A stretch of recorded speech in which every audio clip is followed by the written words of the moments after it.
जहां जहां मुस्लिम बाहुल्य क्षेत्र था, जहां जहां मुस्लिम वोटरों की संख्या ज्यादा थी, वहां पुलिस के द्वारा उनको इतना उत्पीड़न किया गया। आप इसी तरह से लोकतंत्र की हत्या करते रहोगे, लोकतंत्र का खात्मा करते रहोगे, तो फिर आपको चुनाव कराने की जरूरत क्या है? पुलिस को कौन सा राइट है उनकी आईडी चेक करने का? पुलिस को कौन सा राइट है उनके डॉक्यूमेंट चेक करने का? पुलिस का काम है व्यवस्था बढ़ाने का। 2024 का चुनाव अगर भारतीय जनता पार्टी के पक्ष में चला गया तो आप ये मान लो कि चीन वाला हाल यहां होगा। जहां भारतीय जनता पार्टी को यह दिख रहा था कि ये बूथ आपके हैं, वहां कुछ भी नहीं था, वहां तो पुलिस बाहर बैठी थी, किसी को छेड़े भी नहीं थी, चाहे उस पर आईडी हो और चाहे ना हो भाई। तो पलोती मारो बैठी आराम से बंगले में बैठी अपने में, जीत जाएंगे मैं बहन जी के और डंडे बजेंगे मैं दूसरों के। ऐसा तो शेर का बच्चा अखिलेश ही जो सड़कों सड़क घूम रहा, रोड शो भी कर रहा, बोल भी रहा।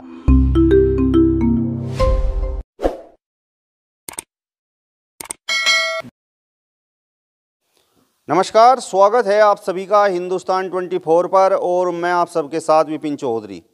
उत्तर प्रदेश में प्रथम चरण का मतदान समाप्त हो गया है।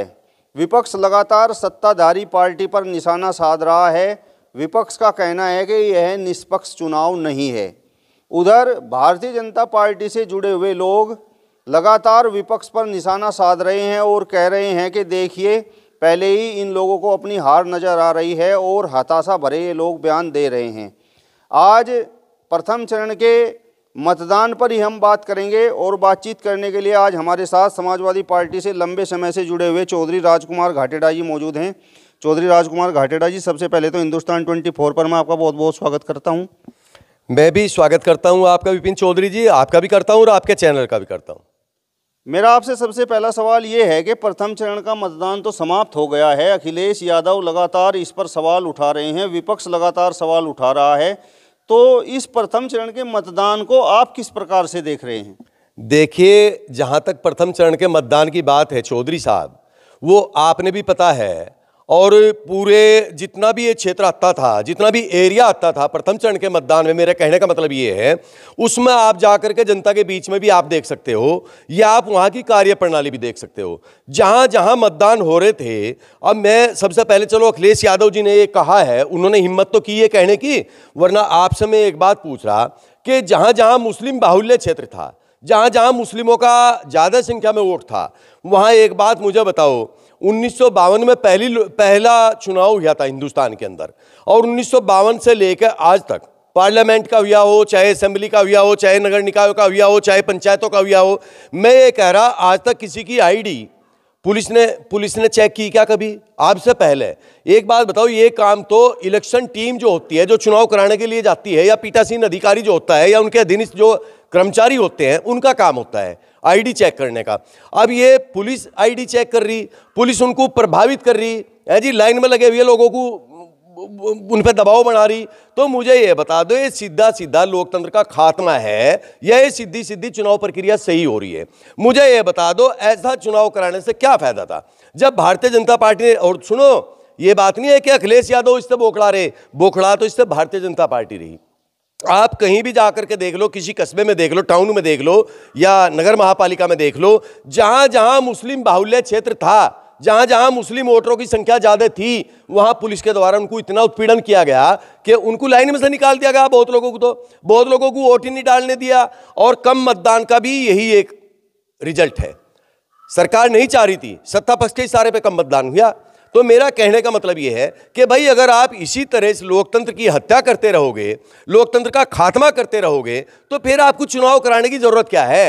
आप सीधा सीधा हर अपने महापौर, नगर पालिका के चेयरमैन, महानगर पालिका के चेयरमैन, अपने सभासद ऐसे ही गठित कर लो, सबको प्रमाण पत्र दे दो और सब अपने अपने पदों पर काबिज हो जाएंगे। तो फिर लोकतंत्र के तो कोई मायने रहे नहीं। लोकतंत्र का तो एकदम धज्जियां उड़ाई गई और एकदम लोकतंत्र का खात्मा है। मुझे तो ऐसा लगे कि जैसे हिटलर शाही पहले चलती थी अंग्रेजों के राज में, ऐसे ही इन्होंने एक कब्जा करने का काम कर लिया हिंदुस्तान के ऊपर। राजकुमार जी, आप तो कह रहे हैं कि हिटलर शाही की आप बात कर रहे हैं, लेकिन भारतीय जनता पार्टी से जुड़े हुए लोग तो लगातार ये बात कह रहे हैं कि देखिए, पहले ही चुनाव इधर हुआ और इधर जो है हताशा भरी बातें सामने आने लगी। अखिलेश यादव जी को भी दिख रहा है कि हार पक्की है।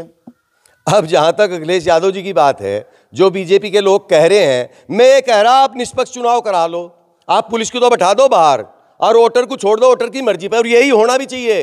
भाई वोटर को तो स्वतंत्रता दी जा, वो अपने हिसाब से अपना वोट डाल लेगा। आप पुलिस को कौन सा राइट है उनकी आईडी चेक करने का? पुलिस को कौन सा राइट है उनके डॉक्यूमेंट चेक करने का? पुलिस का काम है व्यवस्था बनाने का, पुलिस का काम है झगड़ा ना हो, फिसाद ना हो, आराम से चुनाव अपना होता रहे।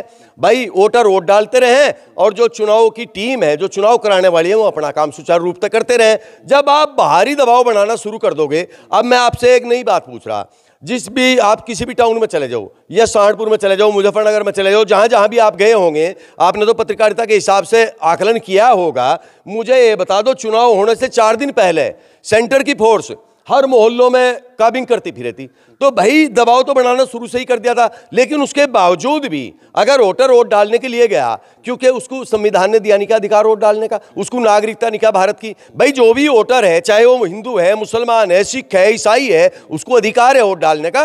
अब एक वोट की बात मैं आपको बता दूं, हमारे जो चीफ मिनिस्टर साहब हैं, हमारे जो मुख्यमंत्री जी हैं, उनकी भी एक वोट अकाउंट होगी। और एक लंगड़ा लुंजा जो आदमी है, अगर वो अपाहिज भी है, वोट डालने जाएगा, उसकी भी एक वोट ही अकाउंट होगी, उसे भी बराबर का अधिकार है और उसे भी बराबर का अधिकार है। तो किसी को वंचित नहीं रखना चाहिए। अब आप एक बात बताओ, दबाव के जरिए, सत्ता के दबाव के जरिए, शासन के जरिए और प्रशासन के जरिए अगर आप चुनाव जीतने का काम करोगे, तो इससे कहां का लोकतंत्र रह गया? कौन सी लोकतांत्रिक मर्यादा रहेगी? ये इस तरीके से थोड़ा ही चुनाव होता है। चुनाव तो भाई निष्पक्ष होते हैं और जनता जिसे बादशाह बनावे वो बना लो, उसका काम है जनता का। भाजपाई अब ये कह रहे हैं कि विपक्ष के पास वोट तो है नहीं, अब जो है ठीकरा शासन प्रशासन पर फोड़ना है। देखिए, भाजपा वालों की अगर आप सही बात मान लोगे तो भाजपा वाले तो कुछ भी कहने को तैयार हैं। भाजपा वाले तो, मैं अभी अभी बात बता रहा, भाजपा में तो सत्यपाल मलिक जी भी थे। भाजपा में सत्यपाल मलिक जी ऐसे ऐसे बयान दे रहे और भाजपा में रहते हुए दे रहे, उनके क्यों नहीं इंटरव्यू लेने जाते भाई पत्रकार? जो राष्ट्रीय पत्रकार हैं, जो सेंटर के पत्रकार हैं, वे सत्यपाल मलिक जी के पास क्यों नहीं जाते? तो मेरा कहने का मतलब यह है कि भारतीय जनता पार्टी की तो एक नेचर होगी, जो वो कहे वही सत्य। अगर मैं राम को बुलावे राम उनके पास आ जा, अगर मैं कृष्ण को बुलावे कृष्ण उनके पास आ जा। और जो हिंदू है भाजपा से अलग, अगर वो किसी की भी बात करे तो वो झूठ बोल रहा, वो किसी लायक है ही नहीं। तो मेरा कहने का मतलब ये है कि भारतीय जनता पार्टी का तो जो भी प्रवक्ता होगा, चाहे कार्यकर्ता होगा, वो जो भी बात कहेगा वो सत्य है। और विपक्ष का कोई भी आदमी अगर सही बात कहेगा, ईमानदारी की बात कहेगा, तो वो झूठा है। ये तो भारतीय जनता पार्टी की ऐसी नेचर बन चुकी भाई साहब। और मेरा कहने का मतलब ये भी है विपिन चौधरी जी, आगे 2024 में चुनाव आ रहा, 2024 का चुनाव अगर भारतीय जनता पार्टी के पक्ष में चला गया, तो आप ये मान लो कि चीन वाला हाल यहां होगा। ये तो बिल्कुल इसको हैंग करना चाह रहे भारत की सियासत को।